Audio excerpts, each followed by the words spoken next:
আসুনা বৈশাখে পরে কালো রাত্রি নামিল সে রাতেরই ভোরবেলায় পরালিয়া জন্মিল। আসুনা বৈশাখে পরে কালো রাত্রি নামিল সে রাতেরই ভোরবেলায় পরালিয়া জন্মিল।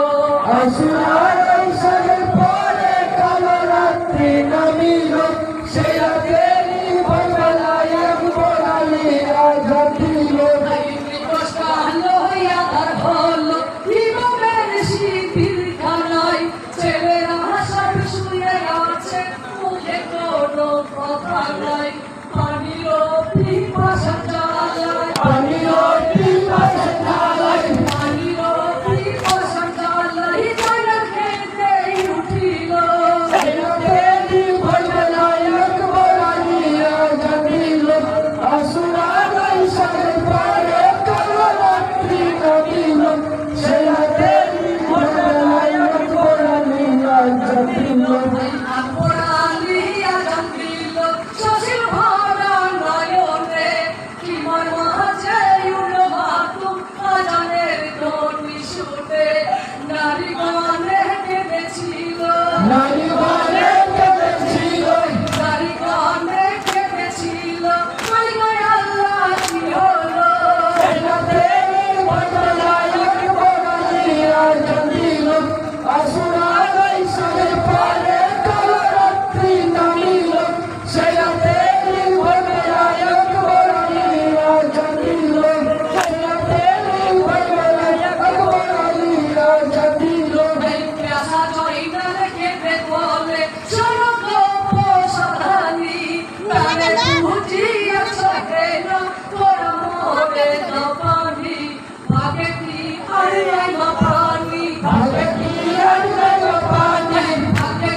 আকাশের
রাতে মানে না মানা ঘোরাতে হলে সবার অম্বু ভরা নেত্রে আপা অঙ্গু ভরা নেত্রে আবাস অম্বু ভরা নেত্রে আপা হোসেনকে বাধা দিল সেরাতেরি ভুলনা এক বলালি আশা দিল আসুরার ইশার পরে কালো রাত্রি নামিল সেরাতেরি ভুলনা এক বলালি আশা দিল সেরাতেরি ভুলনা এক বলালি আশা দিল ইমামি ত্রিপল হোসেন শেষ ফজরের জামাতে নামাজ শেষে দোয়া করে পাখিলাহির কাছেতে দেখো কোনে রয়েছে